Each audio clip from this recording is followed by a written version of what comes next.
So, Rob, I saw a tweet from you the other day, or I guess it was yesterday. It was you were drinking something, and I couldn't even read really what was on the can. It was such a strange thing. Yeah, it's. I now know. Like now, I've actually looked it up. It's called a grape lime Ricky, Okay. by a company called AriZona. The Z is capitalized. I don't know if that makes a difference. According to their website, they are the number one iced tea company in the US. No, I don't know how true that is or what measurement they're using to base that on. You've never heard of Arizona then, huh? Mm-mm. Oh, it is big. It's very big here. Like if you can walk into any grocery store and they'll have 6 packs of cans of various kinds of iced tea, flavored iced tea, regular iced tea, sweetened, unsweetened, all that. Or and you can even buy it in big, like gallon jugs. Yeah, I'm looking at their website now and seeing the bottles that they've got. These like little glass bottles. I do recognize the branding a little bit more. Yeah, I'm not familiar with a grape lime Ricky. It says a Brooklyn grape lime Ricky. Yeah, I don't know what that means. It's very confusing. You saw Brooklyn and you figured this must be a drink for hipsters. I've got to have it. Something like that. I was something like that. I was in this shop in Portsmouth that sells American candy and drinks and not just American. They import a bunch of stuff from Japan, like all the crazy like Fanta flavors and stuff like that. Oh, sure. So I was able to get Jolly Ranchers, which I was very happy about because they nice. do not sell those in the UK anymore. Really? Did they used to have them in the UK and they stopped? They had them for I don't know, maybe a couple of years when I was a kid, maybe 20 years ago. But they completely stopped selling them. But this shop had the big bags of Jolly Ranchers. They had a bunch of different types. They had like sour ones and a bunch of weird flavors. I just bought the standard flavors. But yeah, they had a whole refrigerator filled with all these American drinks, and I saw that grape lime drink, and I thought I'd try it. It was actually quite nice. Oh, good. I'm not convinced it was particularly good for me. I'm sure it wasn't. It doesn't look. It's. I don't know. Was it as neon going down as it was on the outside of the can? Yeah. It was pretty. I mean, given that it's supposed to have grape in it, it was a pretty bright green. And that's a really big can as well. That's It might not be obvious, but that's like 700 milliliters. So was it 23 fluid ounces? Yeah, that's a very American-sized drink. Arizona iced tea does that. They'll have those tall cans of drinks. I also saw your tweet about the Jolly Ranchers. I was like, oh, I that's so unremarkable to me because I can go in basically anywhere in the U.S. and find Jolly Ranchers. They're in every pharmacy, everywhere you might go. It's pretty common here, but they are good. But they're not too hard to get. I'll have to bring you some Jolly Ranchers if I ever get to Portsmouth. Yeah, it's pretty weird because, like you say, Jolly Ranchers and the other one is like Red Vines. You can't get those here either. Even though those, from my experience, are everywhere in the US as well. So I bought some of those as well. Is the store that you went in, did they have, you said they had a lot of the Japanese strange flavors of Fanta. Did they have any, like the really weird potato chips? Like, I know they have strange varieties of Pringles and things like that in Japan. Yeah, no, they didn't have any of that. It was mostly the cans of Fanta where, they've got like strawberry and lime and grape and stuff like that. And obviously a lot of those are available in the US as well. But yeah, I'm pretty happy that I actually found this shop so I can, go and get this stuff when I want it. Yeah, it's close to home, I guess, which is, I remember talking to Mike Hurley one time that there's a place like that in London, but I didn't know there was one by you too. Yeah, they seem to be popping up every now and again, just in the UK in general, but they tend to not stick around very long. I'm guessing there's not a lot of money in it. Well, I'm sure it's pretty expensive since they're bringing it over special from the US since there's not a normal supply chain for that, I assume, right? Yeah, exactly. I mean, there was one like 5-minute walk from my house it was here for maybe 6 months and that was it. Oh, wow. So yeah, as I say, they kind of pop up and then they disappear again. But for now, this one seems to be doing all right. It's probably been there about a year. I just don't think I've been in there yet until the other day. Oh wow. Well, while you've been tweeting about your drinks and your candy, I was becoming BFFs with The Rock with Dwayne Johnson last Sunday. Oh, this was amazing. It was. I will give you the backstory. So you understand. You saw my tweet, right? Because Yeah. I don't know. It was mid-afternoon for me on Sunday, so a week ago, that Dwayne Johnson he tweeted that he was doing a movie with Siri that was coming out on Monday, and then he had, I guess, something similar on Facebook. And I had been taking it easy all weekend. My son was in town from California. I wasn't really working, and I saw it, and I did kind of a big eye roll because it seemed like a ridiculous thing to me. Turns out, I think the ad's pretty good, but I did a little bit of an eye roll. I was on Slack with Federico and Jake Underwood trying to figure out what's going on. When's it coming out? Are we going to write something about it? That sort of thing. And I was just a little annoyed that Dwayne Johnson had issued a ridiculous tweet and interrupted my Sunday. So I figured, because I'm sitting there thinking, I'm gonna have to write some kind of skeleton article, and I don't really feel like doing that right now. Can't, that sort of thing. So I figured I would issue a snarky tweet, and and I'm sure Dwayne Johnson did not get the joke, but I know of nothing better than my favorite bits from WWC 2016, which has a deep mine of funny moments, most of which revolve around Eddie Q. And that's where he introduced the new Photos for Mac features and said, "Photos, I can't wait to do it," which is just like a ridiculous thing that nobody really gets. And it's become a little bit of a meme among a certain geek crowd, but it's a very small geek crowd that really gets that joke. But that was also the WWC where he introduced Apple Music and did a little dance on stage, which is really one of my favorite all-time gifs.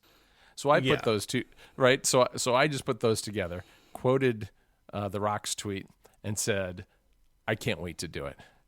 And about 20 minutes later, he responded, basically telling me that I've got to get ready to groove. And I was like, oh, wow, that was weird. And it was just one of those moments where, all of a sudden Twitter lights up because he sends that around basically, and 11.5 million of his followers see it.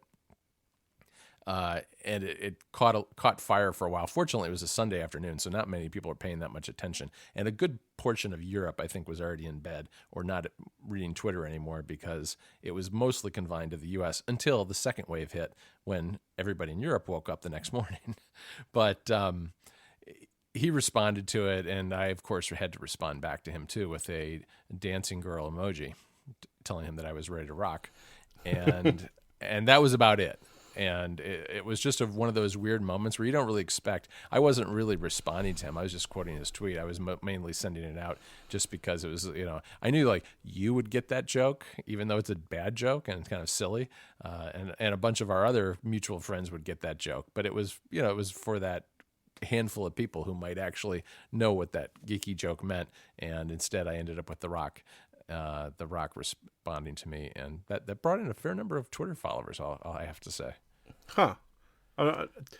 Yeah, I'm wondering how interested those followers are going to be in a week once you've finished posting about all the Apple news and stuff like that. But I guess we'll see. Yeah, that's the kind of drive by Twitter followers that maybe stick around for a couple of days, and they've already started to fall off. You can kind of you can kind of see it. That's kind of people that come in, and maybe 2 or 3 will stay, and the rest will say, "Oh, this guy's just kind of a weird geeky person." I like the idea of The Rock seeing your tweet, and he must have read it and thought, "That's a really weird way to say that." Yeah, well, and what's funny too, I went and looked at his timeline, and he had responded to 2 or 3 other people. Joanna Stern of the Wall Street Journal had made some she had a better snarky joke, which had to do with, how Siri, when it fails, says, "I don't know, I'll look that up for the web for you," or something on the web for you, something to that effect. Right? Yeah.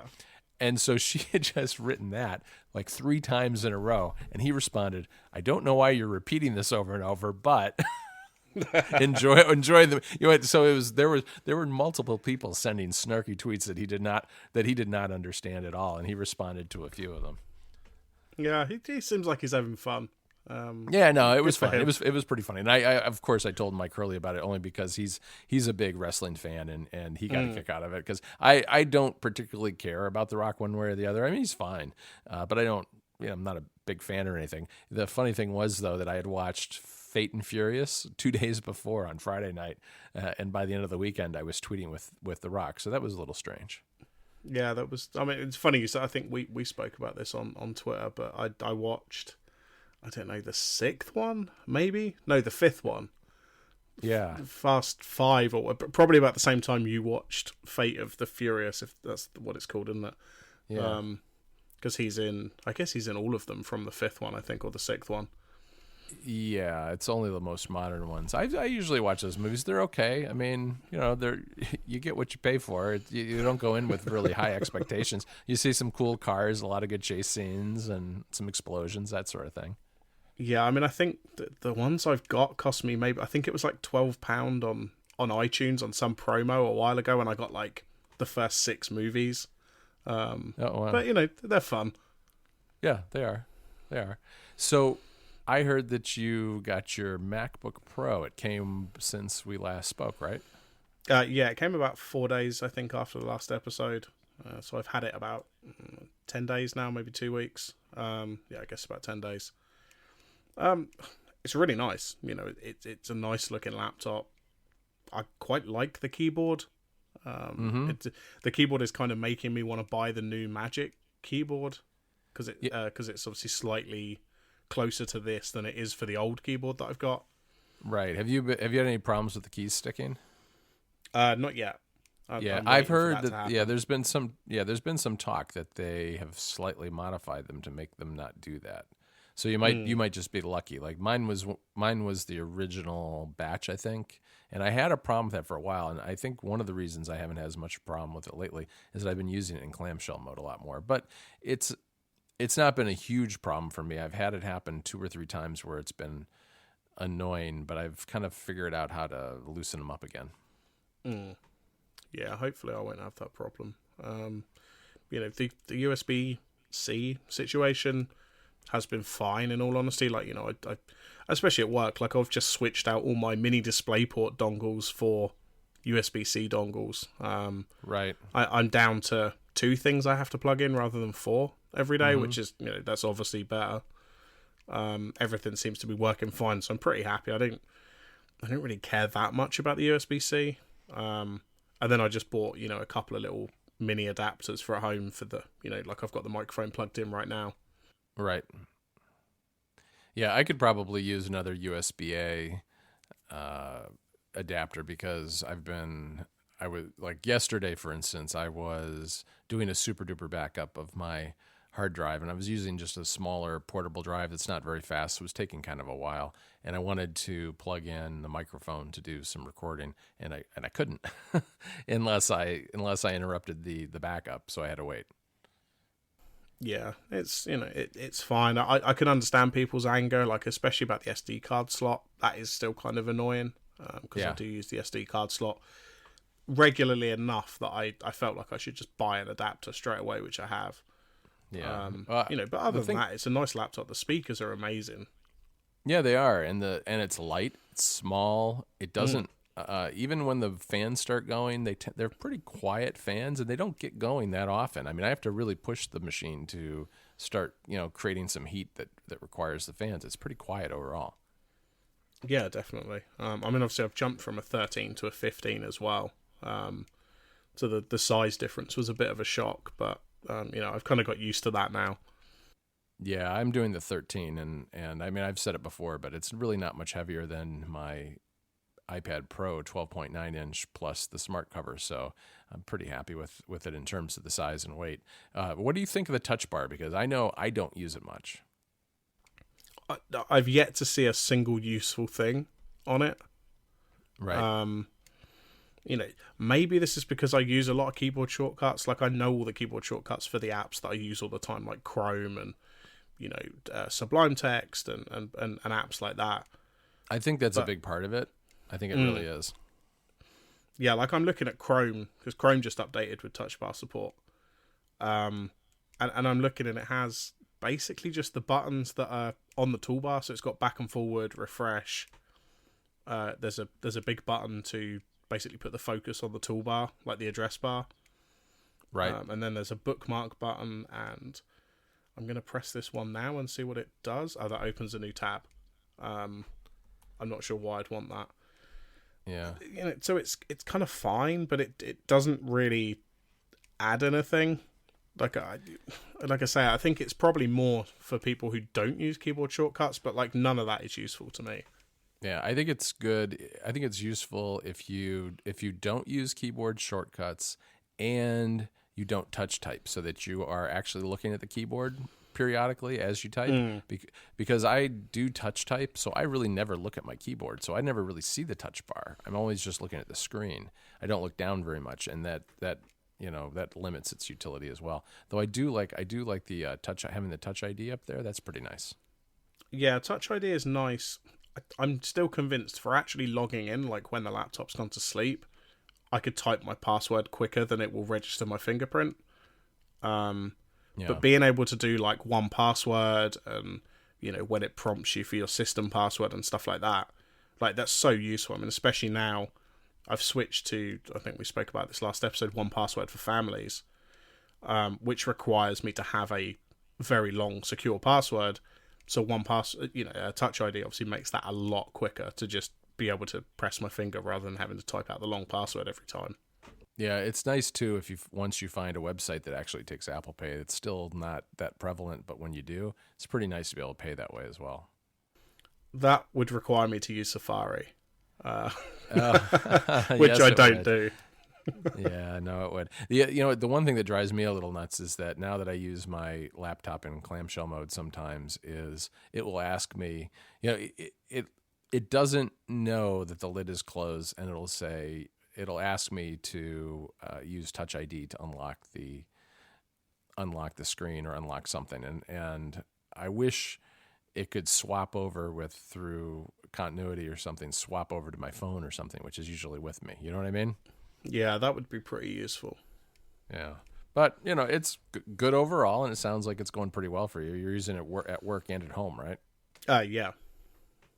Yeah, the one thing I have noticed, I must type slightly strangely, because I always accidentally, if I'm typing, I tap things on the touch bar.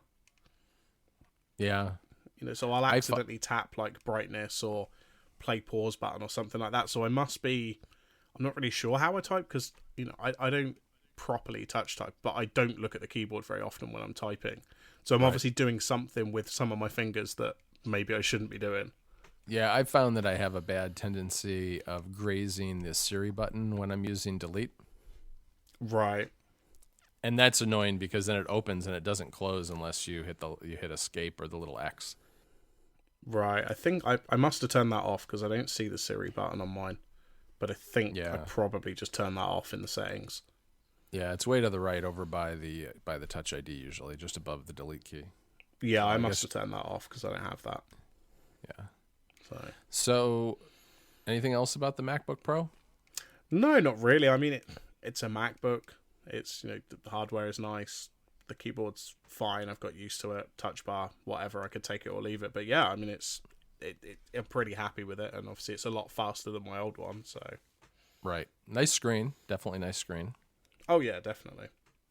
All right. Well, it wouldn't be a Ruminate episode if we didn't talk about a little bit about games, because I guess you got ukulele? Yeah, I picked this up maybe last weekend, I think. I had some credit for a game shop, so I picked up ukulele because it's pretty cheap anyway. I think it's only £20 brand new. Oh, okay. It's on the PS4, right? Yeah, I got it for the PS4. It's available for the Xbox One as well, and it is coming to the Switch later in the year. Oh, I didn't know that. What do you think of it? Because this is by the same team that made Banjo-Kazooie in the late '90s, right? Yeah. It's a good game, but bear in mind, Banjo-Kazooie came out nearly 20 years ago, and it is basically the same game. Like it's a reskin and a different story, but the actual gameplay is identical. Which is fine. Like it's okay for what it is, but because it's basically a 20-year-old game, just with slightly better graphics, it feels dated, even though it's brand new. You know, it doesn't. Style. Yeah, the style is dated, right? Yeah, exactly. Like, it doesn't have any. There's no actual voiceover or anything for the speaking. Like, you know, I know Zelda kind of does that to some extent, but they at least have some, you know, recorded voices. But there's nothing in this. It's literally just text the whole way through. It's a bit weird. I'm enjoying it. I know it's not a particularly long game either. So, you know, so I will play through it. But yeah, it kind of feels dated, even though it only came out this year. Yeah, that's too bad. I mean, I remember it's interesting. It clearly hasn't made much of a splash because it just didn't pop up on my radar when it came out. I didn't realize that it was actually out. I remember when it was announced and it got a fair amount of press, and I remember seeing that, but I don't recall seeing that it had been released in the last week or two or whenever it came out. Yeah, I think it probably got overshadowed a lot by Crash as well. Yeah, I guess that was around the same time, wasn't it? Yeah, I think Yooka-Laylee came out a little bit earlier, but yeah, for the most part, like, people were excited about Crash Bandicoot because that's been way more popular, I think, than anyone could have imagined. Yeah, and I think too, by using the same characters in Crash Bandicoot, people expect the gameplay to feel dated, even though it's been remastered, right? I think people expect it'll be like Crash Bandicoot and not a new game that plays like an old game. Yeah, exactly. Right. I started a new game last night. I picked up Overcooked on the Switch, which is a cool little game that Mike Hurley had recommended to me, and it's a 2-player game that requires really good coordination and cooperation to play. It's strange. You're practicing cooking and you're in a kitchen and there's orders coming up and you have to get the food, chop the food, make the soup, pour it in a bowl, get it to the counter. And there are 2 of you and you have to kind of divide up the tasks and try to do them in the most efficient way possible to make all the orders. And then, you know, you go from level to level. I've only done just a handful of levels so far because I only played it for about 45 minutes yesterday. But it's a lot of fun because it's this frantic pace and you have to kind of figure out what the most efficient system is to put together salads and soups and all these things really quickly, moving from station to station in the kitchen and getting them out to the people who are ordering them. It's one of those games that sounds really odd, and it is, but in practice, it's a lot of fun. Yeah, it's definitely one I've had my eye on because I think it's been out on the PS4, I think, and Xbox One for a while. Yeah, it definitely has, and I just had never really tried it, but I'm sure it's on Steam or something too. I wouldn't be surprised, but this was the first time it came out on Thursday on the Switch, and I don't know. It's one of those games. It feels like it was almost built for the Switch. It feels like a Switch type game, even though it had been out long before the Switch actually debuted. Yeah, I suppose actually there is one more game that I didn't put in the show notes, but I've obviously been tweeting about. Behold the Kickmen. Oh yeah, what is that all about? I've heard people seem pretty excited about it, and I have no idea. I know nothing about this game. Yeah, so it started about a year ago. A developer called Dan Marshall. I think it was like a game jam day, like a hack day kind of thing, and there was some kind of joke where he'd put together like a prototype for a football game, even though he doesn't like football or understand any of the rules. Oh, I remember this. Yeah, you've told me about this. I went and looked at his like developer blog, and he's talking about and he basically, by knowing nothing about football, he figured out a way to make a really good football game. Is what it came out down to, right? Yeah, pretty much. You know, as I say, it's been maybe 9 months or a year or something. You know, and he's been through a bunch of different iterations of features and how the game plays and stuff. But yeah, it's basically come down to you've got a round pitch. You know, you've got like, I don't know, 9 players or something. And pretty much all you can do is pass the ball and tackle people. Like, there's hardly any, you know, there's not a huge learning curve to it. Right. You know, and it's not a massively long campaign. I think it probably took me maybe 7 hours. Partly because I was dragging it out because I was really enjoying it. and it's it's like £2.50 or £3 on Steam or something. It runs fine on my MacBook. But yeah, it's a pretty fun game. I mean, you do need a controller. I wouldn't recommend playing it with a keyboard. So I hooked up my PS4 controller, which works absolutely fine out of the box. But yeah, so this came out and I'd seen it. I just got my new laptop and I thought, well, I'm sure this will handle this game. Like it doesn't seem like it'll be a particularly intensive game on the graphics card or anything like that. And yeah, it runs absolutely fine. And yeah, like I say, it's pretty cheap, but it's a really fun game for something that started out as a joke. Yeah, that does sound really cool. I mean, it reminds me of other games that have gotten popular that really bend and break the rules of traditional games, like Bad Chess. Have you ever seen? That's an iOS game that has been really, really popular because it just kind of turns chess on its head and makes it kind of an absurd exercise, but a lot of fun. Yeah, that's the one where like you end up with like 5 queens or just 2 pawns and 12 knights or something like that, isn't it?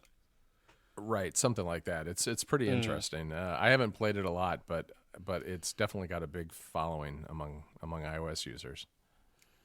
Yeah, that does sound. It was fun. I think it's the first time I've ever actually played a game on my Mac. Because the Mac's not exactly great for gaming. This worked fine. Yeah, I rarely play games on my Mac too. I spent a lot of time last weekend just kind of doing games on the Switch. I don't know. I had a long period where I just kind of put the Switch away because I had too much going on, but I had a pretty quiet weekend last weekend until The Rock tweeted me.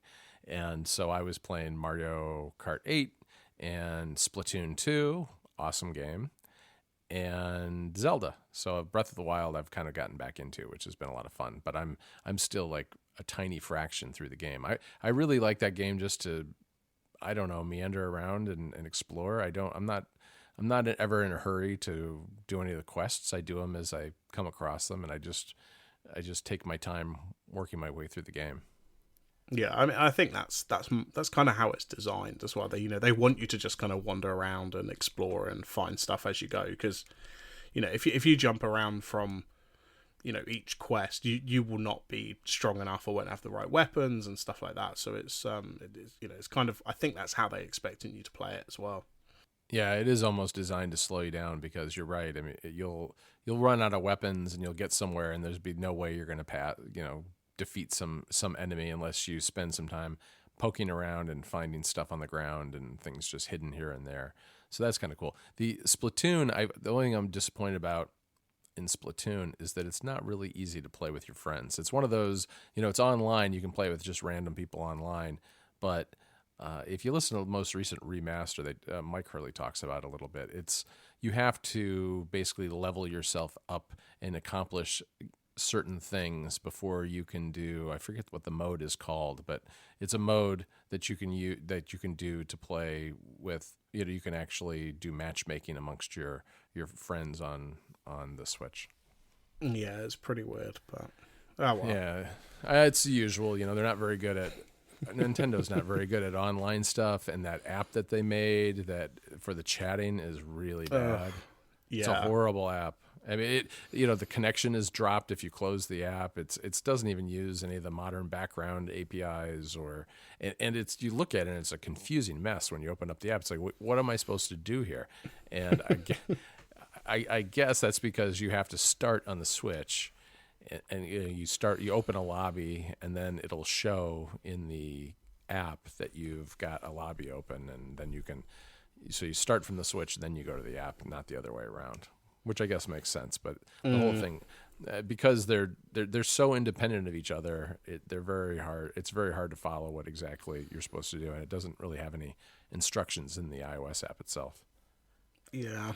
Oh well. Hopefully, maybe it'll improve over the next few months. That's my gripe.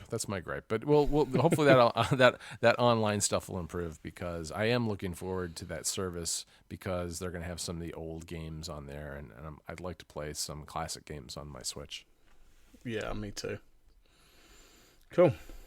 I think that probably just about wraps it up for this week. All right, sounds good. Cool. Speak to you later. Okay, bye-bye.